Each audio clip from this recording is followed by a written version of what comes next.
Doesn't look to be up and running. Oh, we're good. Welcome back to another episode of the On the Snap podcast. This is the late night edition, episode 31. And tonight we begin with a question. Kirtan, why is Florida State so bad at football? To put it this way, I would say DJ Uyangalele is ew. He's very bad.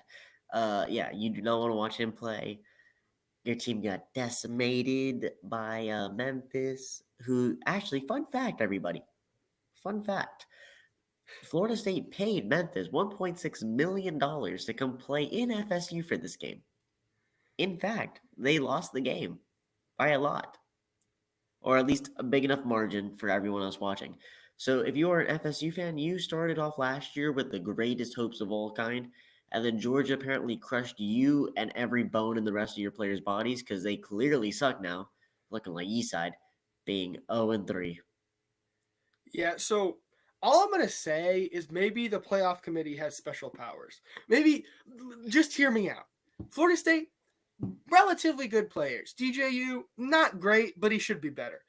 He was okay at Oregon State, had some issues at Clemson, but seems like he should be better. The rest of their roster, it's pretty good. You've got a good defense, should be solid up the middle, and you got gashed by a bunch of Group of Five teams. So it's really, really hard for me to understand how this doesn't have something to do with the playoff committee. I think they decided that Florida State deserved to be left out, and Florida State realized that they deserved to be left out, and Miami runs Florida now. Good to know. Yeah. So yeah, if you are looking at the ACC and you're like, what happened to my money being put on FSU? Your money's as good as gone. Vegas took you and they just went swipe and took all your money. Miami is probably going to win the ACC. I would say that they have a pretty big, I'd say a favorable chance of winning over Clemson as well. Because as we know, Clemson also has some big struggles. But here we're going to talk about this later when we talk about our previews. So let's just go through the recaps, shall we? Starting off, of course, we just talked about why FSU is so bad. But now we're going to move on to what we call the Friday night festival of Big 12 new teams. Yeah. Okay. This was Arizona taking on Kansas State, and this game was a stinker if you're an Arizona fan, and absolutely amazing if you're a Kansas State Wildcat because it ended 31-7 in favor of Kansas State. Kieran, what do we speak about that? Like, what can we Yeah. say? So for me, this game isn't as bad as it looks for Arizona. They had some unfortunate, not decisions, but just moments in the game that didn't go their way. And I think the biggest one is that Noah Fafita didn't have a hugely clean pocket. Kansas State was able to bring all kinds of pressure on him. And whether that's indicative of a weakness on Arizona's side or a strength for Kansas State at that D line position, it's hard to tell. But Kansas State's defense was just able to play consistently. And Tito McMillan wasn't shut down. He went over 100 yards, got a lot of targets. They just weren't able to find the end zone. They weren't able to string completions together. And Kansas State was able to be good enough to hold them on defense. And having an electric offense on the flip side certainly helped them to break the game open. Avery Johnson was able to scramble, skedaddle, and just find his way up the field for more yards. They were able to hit their big receivers who are starting to come up big. Kansas State's receiving core actually looks quite good. You've got number 10 out there dicing up the field, and Avery Johnson seems much more in control than he did in years past. And I think that's a big, big improvement for Kansas State, and they are looking dangerous, dangerous going into their game against Oklahoma State in 2 weeks. Yeah. And again, this just raises more speculation. Like, is the Big 12 another big conference to talk about? I mean, you have some of the best competition going on in there. Of course, we did sadly see Kansas go down to UNLV this week. But speaking about other competition, you have Utah up there. Actually, one of the games we're going to be talking about later is Utah playing Oklahoma State next week. There's so many different things that we can talk about and get into. But just keep the Big 12 in your mind. When you keep talking about these big conferences, SEC, Big 10, don't forget about the Big 12 because they actually have some really, really good teams in there. And you can expect to see at least one of them come college football. Of course, there is going to be one of them come the playoffs. but maybe another team sneaks in. Maybe you see a Utah, maybe you see one of these winners. Because right now, I would say the most entertaining conference has to be the Big 12 with all the drama. You have Colorado, who is always just a fun team to listen to, even though they might get smacked around. But then you have some other teams that are like that can back it up. You got Kansas State, we've been talking about. You have Oklahoma State, you have Utah. So watch it be a really fun rivalry and watch it just get such good competition. It's going to be some of the best football that you see. So, of course, we'll get into that later. But moving on to the next team, we have, sadly, Georgia and Kentucky. Kieran, you can take this one. Kind of depressed. So Georgia had to play a road game in the formidable Kroger Field. Oh boy. So it appears that maybe there's this requirement. It's kind of an informal culture thing that before you get behind the wheel, and I'm not condoning this in any way, but it may just happen that someone whose name rhymes with Irby Art might be. When you get behind the wheel at Georgia to drive that tour bus to the road games, you consume a few beverages with the substance. So naturally, when it comes time to put on the pads, you're a little inebriated. And these slower reaction times enable Kentucky to run the ball on you. So Kentucky played an incredibly hard-nosed game, all jokes aside. They were every bit of the blue-collar Wildcat football team that they can be and weren't last week against South Carolina. Vandegrift looked like a composed team leader, and if Mark Stoops knew that you could, in fact, go for it on fourth down, maybe Kirtan would be crying in a corner with his Georgia blanket wrapped around him right now. But guess what? We didn't lose. And let me just add on to that. So some might say that Curb or Irby Art might be a little bit on the intoxicated side. I would argue that he is a mastermind that none of y'all are expecting. We have been sitting at the top of this lonely mountain for 42 weeks. We've not lost in 42 weeks. We've been kind of moving up and down, but it has been a collective. You are the number one team in the land. You are the back to back champions. So Kirby Smart naturally was like, you know what? How do I inspire my guys to beat Texas? And he's like, I have a good idea. Why don't I just tell my quarterback? Why don't I just tell my entire defensive line, don't don't tackle the running back. Let him score a couple times. Let him get some big yards. I mean, he didn't score, but let him get some big yards. Let him get some chunk plays. And then whenever the AP polls come out next, we're going to be moved down. But this is exactly what I want. I want us to go back to Georgia and say, look, guys, they're disrespecting you. They're disrespecting the culture of this team. They're putting UT and their bum backup quarterback in. And so there's no reason whatsoever that they should be number one and we should beat them. And so in come 4 weeks or whenever they play, Georgia will be ready. So I think Kirby Smart here, he's just like, guys, we're too good right now that we need to take a step back and let everyone else catch up, That's how I look at it. There is one tiny little nagging detail there. Georgia plays Alabama before they play Texas, so Yeah, you think we're worried about them? All right. They are Let a not, in fact, naysayer worried know. about Kalen DeBoer and whatever that is. So, moving on past Kirtan's incurable depression. Oh, and I won that prediction. Look at that. So, South Carolina played LSU this weekend, and that was perhaps, I would say, one of the more interesting games of the weekend. South Carolina in that game was quite literally held back by the refs. And there's one play where, and if you haven't seen it, I know most of you probably have, but if you haven't seen it, our dear friend and friend of the podcast, LSU quarterback Garrett Nussmeier, releases a football down the field. Said football gets picked off by a South Carolina defender. As he's making his way back down the field in the glorious Gamecock pick six, one of his teammates gets a little excited and blocks Garrett Nussmeier. Completely clean block. And guess what happens? The flag comes out, roughing the passer, and the ball had already been intercepted. Now, I don't know about you. I know that South Carolina was slightly embarrassing in out of conference play, but do they really deserve to have that called back because someone blocked the quarterback, Kirtan? Well, it's complicated in the sense that LSU. Here's a good example. LSU is what you can call rich. South Carolina is what you could call less rich. Said rich, if you have X plus Y equals LSU and X equals money, then money equals pay the refs and refs equal win. So you see where I'm getting here. So money plus refs equal win. LSU equals needs win. So if LSU needs win, then pay refs. No, I'm kidding. They never paid the refs, any of that. But that was a horrific call. Please go watch it down below.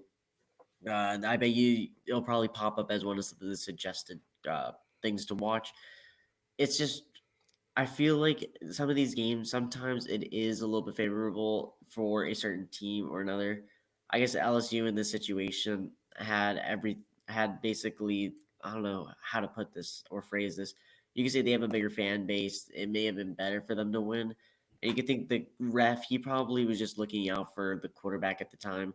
He's looking out to see if there's any dirty plays. And to the ref's eyes, he could say that maybe it was a dirty play. There was really no need to block the quarterback, as Kieran mentioned, because I mean, it really didn't do much in the clip. And so you could see how the ref might say it could be roughing the passer, but it's just a horrendous call. Nothing about that was roughing the passer at all. It may be like, I don't know, unnecessary roughness, I guess would be the best way to put it, because there's no need for it. But it's definitely not roughing the passer. LSU should never have gotten the ball back. It was a drama filled game. Sadly, South Carolina did lose on a last minute field goal, but it's part of the game. So that's all I have for that. Yeah, and South Carolina played quite well, even having to switch quarterbacks at times. Rocket Sanders was able to find pay dirt, quite a few good plays. But now we both have in the SEC Georgia finding wisdom in the whiskey and LSU paying the refs. What is next? I think Texas is going to use a literal Lamborghini to run away from UTSA. Yeah. But that was the Texas versus UTSA game this week. It was actually the first game that the Beyond the Snap staff, consisting of me, Kirtan, and a small army of minions known as our neurons, attended the Texas versus UTSA game. And Kirtan, what did you see in perhaps a number little greater than 15 but less than 17? Okay, so for context, we did attend this game. Uh, it was amazing on all fronts. I am so thankful for the opportunity we both are just to be able to witness what happened because when I say all the stars aligned for this podcast, everything did. And the best part about this, I'm so sorry to say this, Quinn Ewers, is that Quinn Ewers got injured early in the second quarter. So that means number 16 out of Louisiana. He has a famous last name. The blood is running through his veins. Number 16, Arch Manning, shows up and shows out and basically shuts the field off. This game was incredible to witness. I believe the final score was 56-7 or 50 something 7, 52 or 56. Arch Manning played probably one of the best games I've seen in person. So again, not that big of a thing, but seen in person, this guy was lighting it up. First play out of the gates, immediate touchdown. Didn't even blink. Doesn't even look like he took it. He sweated. Next time he goes out there, goes with the QB option, and I have never seen a Manning run so slow but so fast in my life. Apparently, he clocked in at 20.7 miles per hour. But when you watch the film, that guy looks like he's running 2 miles an hour. He ran 67 yards for the touchdown. Outstanding. He had some beautiful passes in, and when I say everyone ate from Jonte Cook to Isaiah Bond to Matthew Golden. I'm pretty sure he might be the only one who didn't get a touchdown, but everybody got their fair share. Colin Simmons lit it up on defense with like 13 tackles. Everyone got to participate in this game. Everyone played amazing, and the biggest point I want to bring up, gotta stop the glaze on the Texas side, but I have to say Texas did after that game look like the number one team in the land, which is why AP poll probably put them there. I don't know if they're powerful enough. So this is going to reference our poll, but I don't think they're powerful enough to beat Georgia quite yet. Because again, UTSA is UTSA and there's no SEC competition. But the fact that you can lose your starting quarterback, who was a favorite to win Heisman, you can lose him and have your backup arguably outperform him on all fronts is insane to say. Kieran, what else did you see? Yeah, so I would like to shout out Ethan Burke. I have long time been a wonderful fan of yours. Would love for you to come on the podcast. Had a pick six in garbage time in the fourth quarter, which was absolutely glorious from a defensive end. And I would also like to add that yes, Arch Manning did play amazing, but I think it's also we have to dig down a little bit here. He had a couple of amazing throws. There was one to Jonte Cook. It was a corner out to the back pylon, and the defender was on him, but he was able to put it under and just to the side where only his guy could get it, only his guy could see it, so Cook could reach out and make the catch. That is showing incredible maturity for someone who is as young as he is and who is just a freshman this year. Obviously, did take a red shirt last year, but is just a freshman this year. Additionally, Trey Owens also looked good at the number 3 spot for Texas quarterbacks. Probably the best QB room in the country. The Quinn Ewers injury does not look serious. He will probably sit out against Louisiana Monroe, but it's looking like he will be back for Mississippi State. The injury was unconfirmed. It was either something either torso or potentially lower leg. We weren't exactly sure there. It looked like lower leg from the field, but yeah. And also, one more other thing, the crowd noise in DKR when Arch Manning came on the field, you hear it in the broadcast, but it's so much better in person. It is. It is a spectacle to watch. Highly recommend going to all those games. And can you wait? Hopefully, whenever that Georgia Texas game comes around, we will be in the stands. Hopefully, we will be media praying if we can get there. But we will try our best to get in the stands. If not, I will be there to tailgate. I'm assuming Kieran will be in some sort of fashion watching this game at wherever he is. Everyone and their parents and their dog will be watching this game, and it's just going to be so fun. So, update on the Quinn Ewers thing real fast. I'll just add these last 2 points. Quinn Ewers took a shot to the ribs, apparently. He will be in the medical tent, and he is day to day as of right now. And last thing, I know we've been talking a lot about how Arch Manning has been killing it. The one thing that he was lacking, you could see towards like the beginning of the third quarter, middle of third quarter, is that he doesn't have that great of a pocket awareness yet. He can't sense the pressure from, especially from behind, and it's a little bit scary because you worry about him maybe fumbling when he's in a throwing motion. Luckily, no fumbles, just a clean game. 224 yards for 4 TDs. It's everything you wanted, especially we were so fortunate that this game went this way, especially while we were in the stadium. Alrighty, enough Texas glaze. Let's move on to the team that actually Texas beat, and this is you. Oh wait, I thought this was Bama for a minute, guys, but take it back. This is actually TCU playing UCF. Kieran, Yeah, what do you that thought? was a crazy game. It was a late night game. I will admit I did not catch all of it, but of the parts I caught, Josh Hoover, amazing performance, going for over 400 yards and 4 TDs, like another quarterback we know. TCU was able to come back in the fourth quarter from a monster deficit. Ah, UCF was able to come behind in the fourth quarter from a monster deficit and beat TCU in what was really dramatic fashion. TCU misses the walk-off field goal to win it, and UCF is able to stay on top. Great game. I think another example of why the Big 12 is a solid conference this year, and really just an incredible game. Great, great play on both sides of the ball. And I think both of those teams can be proud of what they did there tonight or Yeah. Saturday Just night. to add real fast, UCF actually had scored 14 points in the last, or 15 points, excuse me, in the last fourth quarter, and held TCU to only a mere 3 points.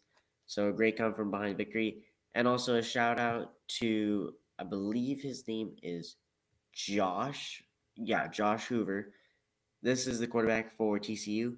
He had 402 yards for 4 touchdowns and 0 interceptions. Sadly, still lost the game, though. Amazing game, though, Josh. Amazing game. Alrighty, moving on. We finally get to talk about a fun one. Another SEC matchup. This was A&M versus Florida. What do we think about it? So Billy Napier has packed up one suitcase in Gainesville. He's leaving the other one open on a wing and a prayer that he can stay around. But it appears the fan base has turned against him and everything is going south in that every recruit is going to Miami. So it's really hard being in Florida position right now because they now join what I have coined the patented Kieran McDonald NIU circle of sadness. Now, this circle involves NIU, obviously, in the middle. Now, you've got Notre Dame, who lost to NIU. Then you have Texas A&M, who lost to Notre Dame.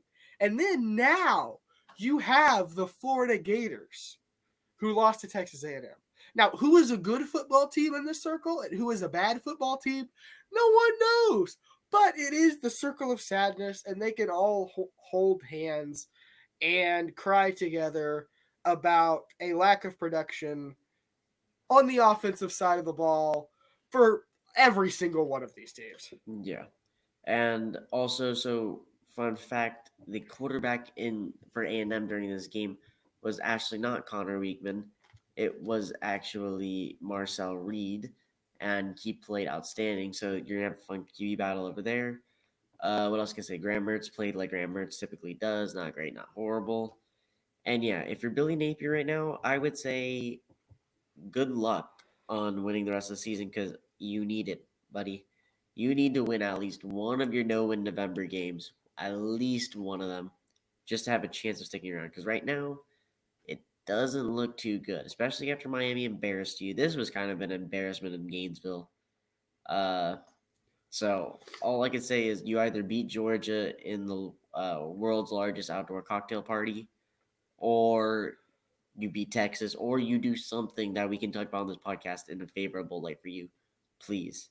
So yeah, Billy Napier, make sure to check your pants because they might be on fire from that hot seat.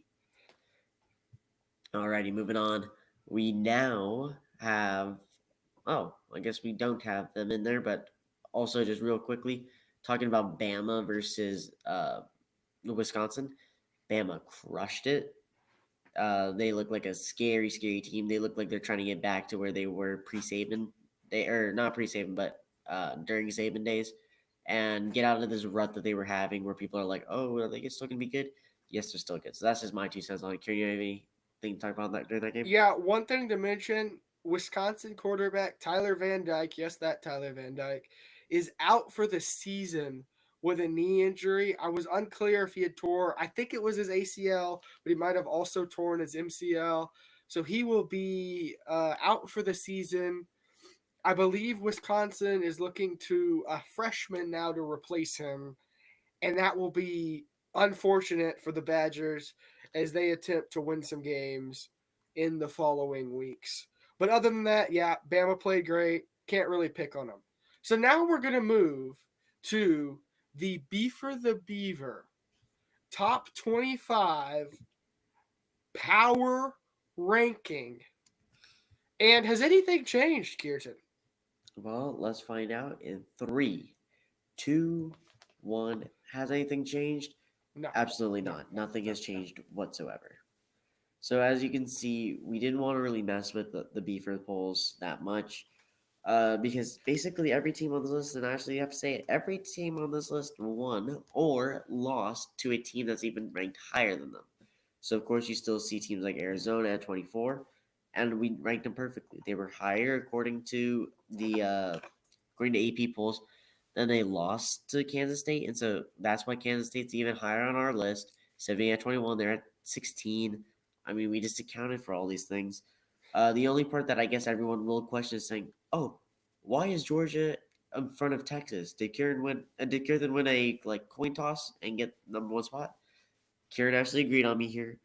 We don't think that beating UTSA contributes as more than a sketchy win over Kentucky. We think it's close. We definitely think it's close, and we definitely think next week might.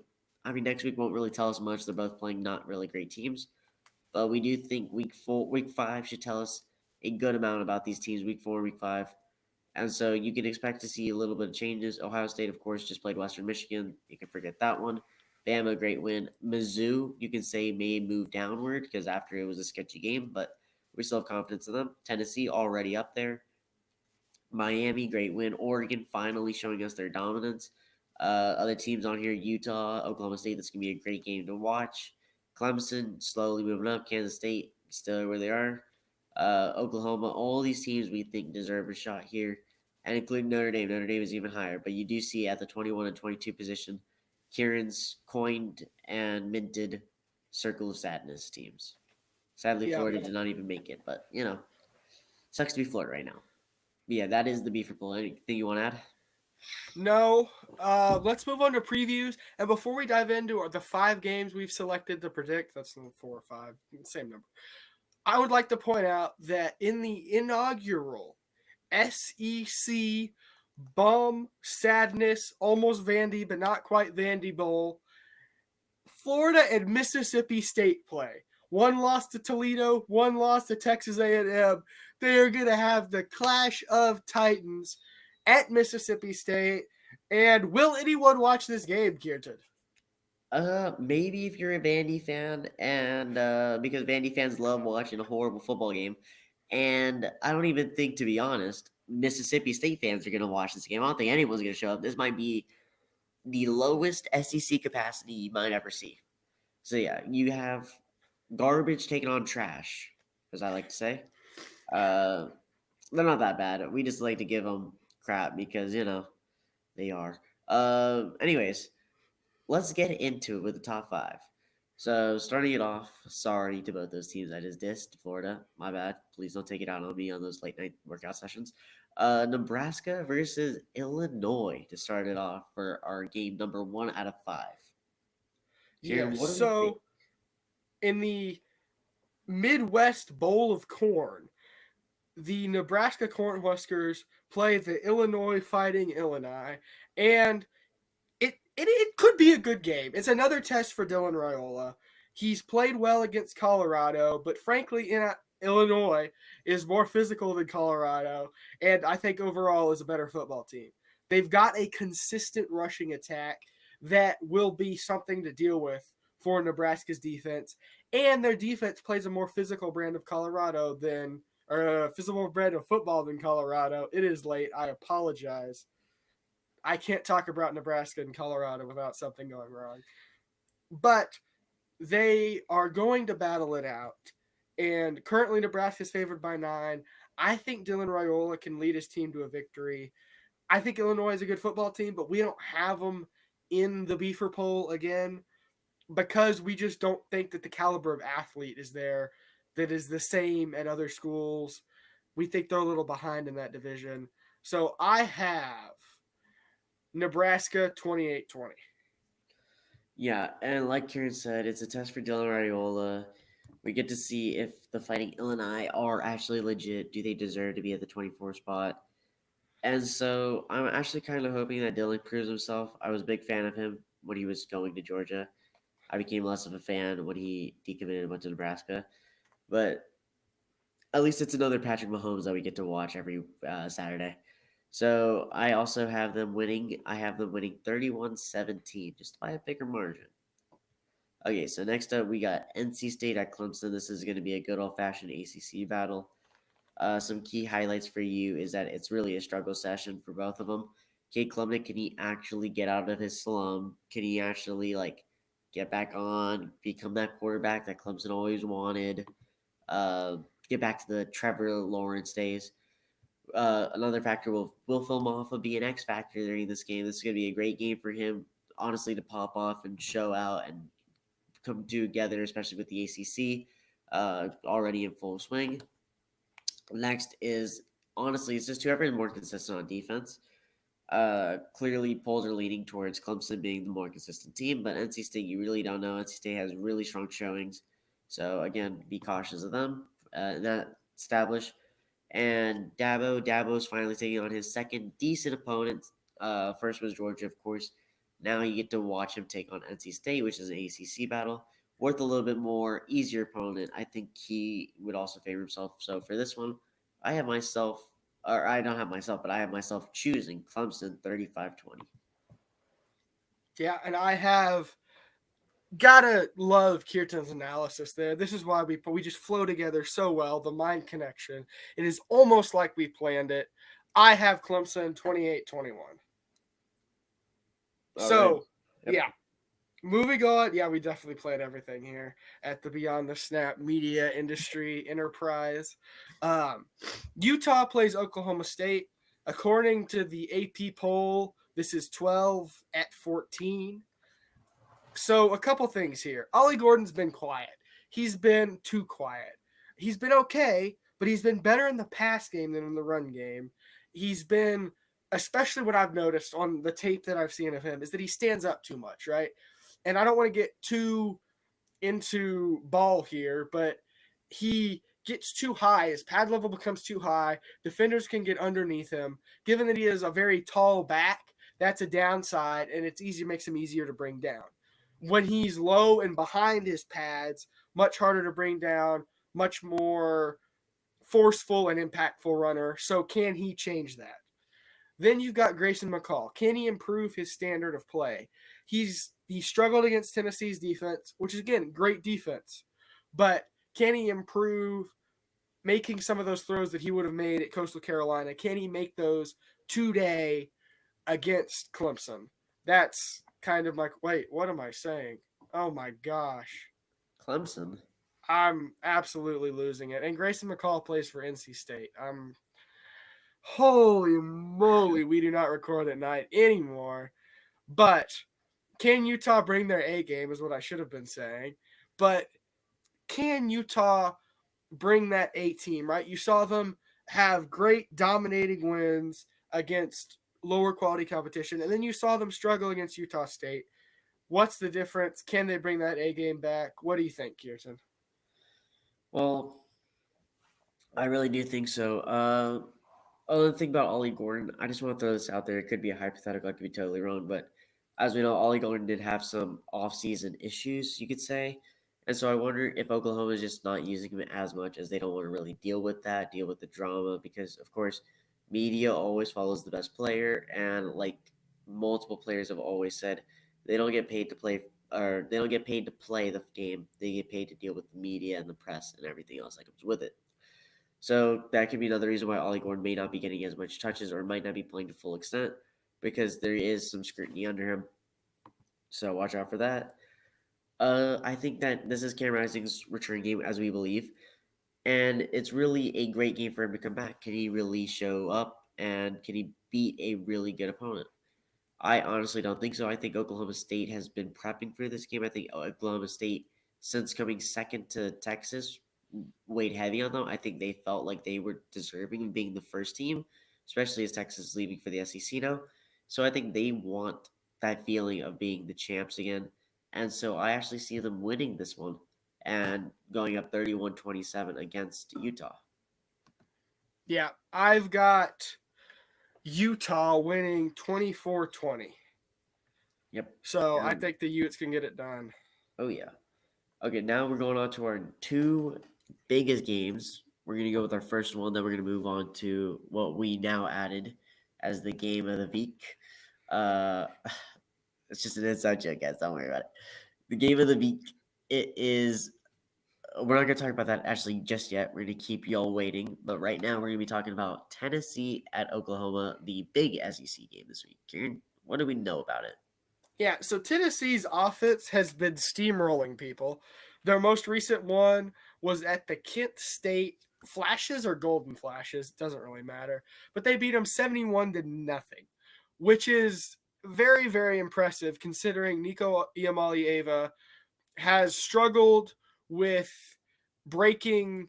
He didn't have very many passing yards. I mean, just being straight up, he didn't break 200 in the game against Kent State. Now I know he got pulled out, so that's maybe not the most representative stat, but it is a little detail for what to expect from him. Again, Oklahoma, it's their first taste of the SEC blood, the first time they're going to get a nosebleed from this high-powered Tennessee team, and how do they handle it? That's the question. I think okay, but I don't think good enough. And is Jackson Arnold going to break 200 yards passing? He hasn't yet. He was absolutely outstanding in the bowl game against Arizona, but can he break 200 yards passing, being the guy there? And Iamalieva, he struggled with interceptions through 2 against NC State and with their biggest game to date. And that's kind of a question. You know he's not happy with that. You know he wants better and wants more progress. But if he can control those interceptions and play a little bit better through the air, I think Tennessee takes it 49-14. Wow. Okay, so just to add on, I think Tennessee is really bought into this Nico next, like the next wave of great quarterbacks. Of course, like you have Peyton Manning, you had Joe Milton, Hendon Hooker, now Nico, Yamaliava, or however you pronounce it. Uh, what can we say about him? Well, he's definitely going to be a Heisman candidate if he wins this game, especially if he takes control. This is a big game to win. This is a big game for control and momentum, especially going into the SEC, and you want all of it. And I think that he could be a front runner, but again, if he has a bad game, if whenever he goes against real opponents, all of the numbers are just fudged, and it's just because they're playing Kent State that they're winning 71.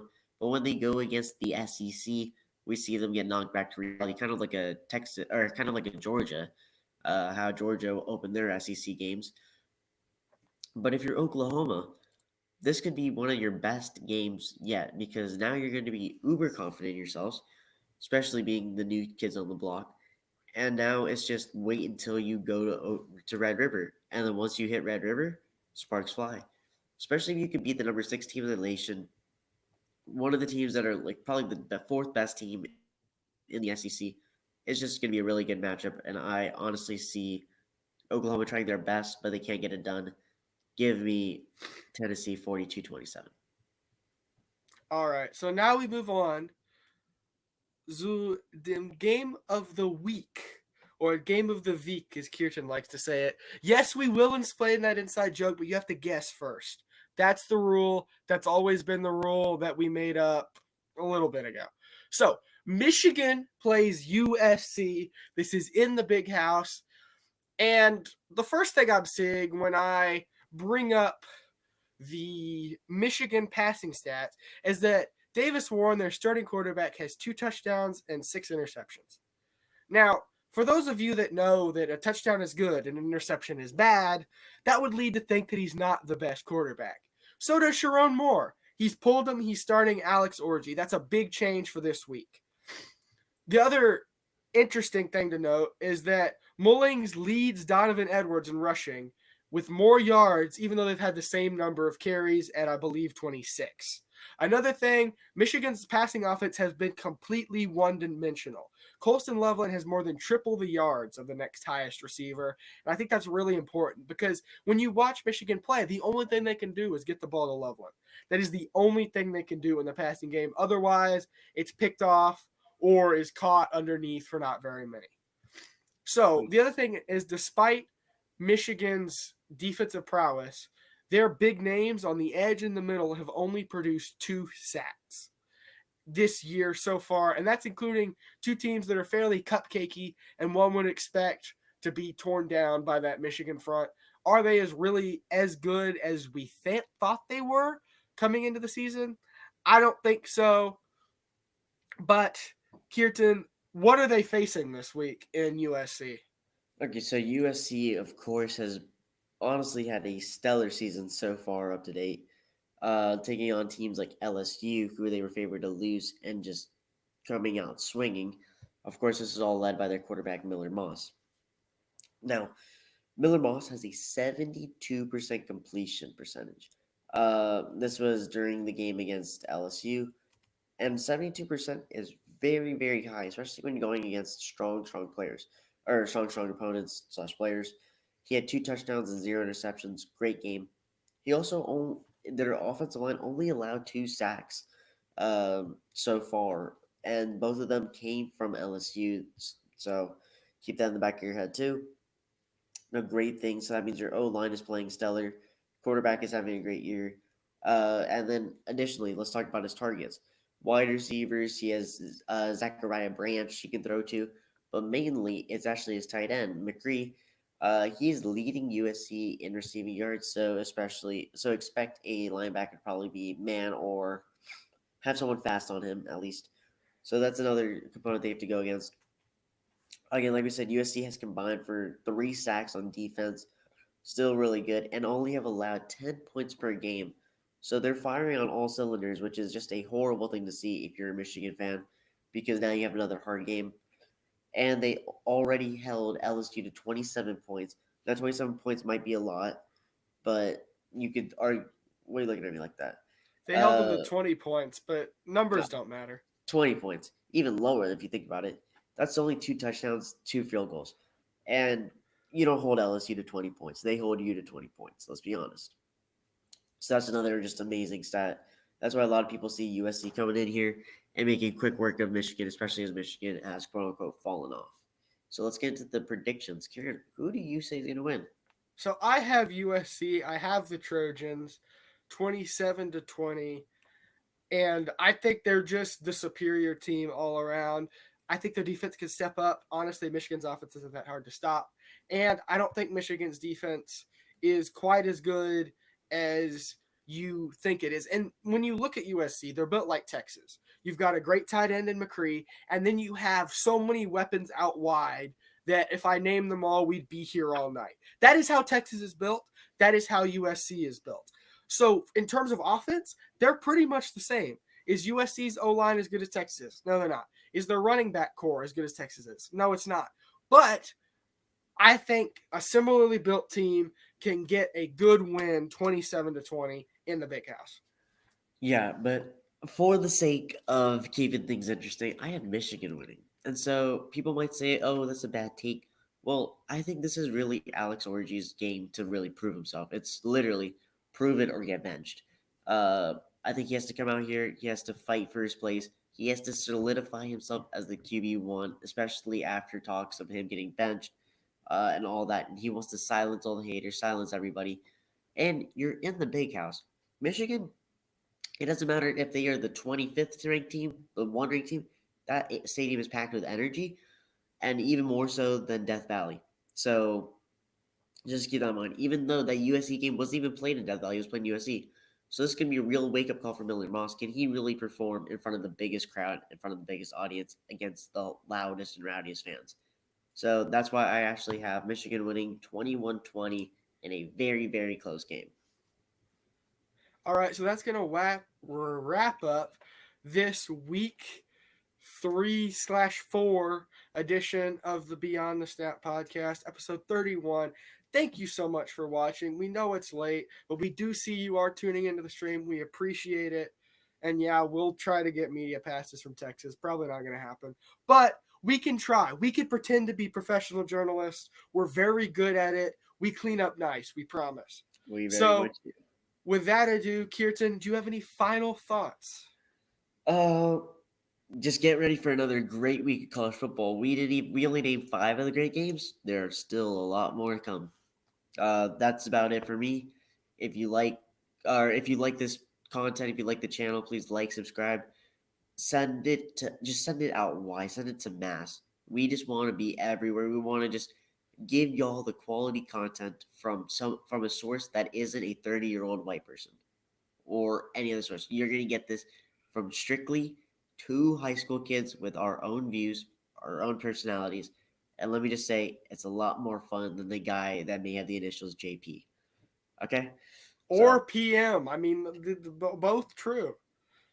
just saying. So, keep us in mind, please, and thank you. So, that's about it for me, Kieran. Anything last words? No, other than that, we can feed Nick Saban steak too. And on We're that good at thought, that. have a wonderful night.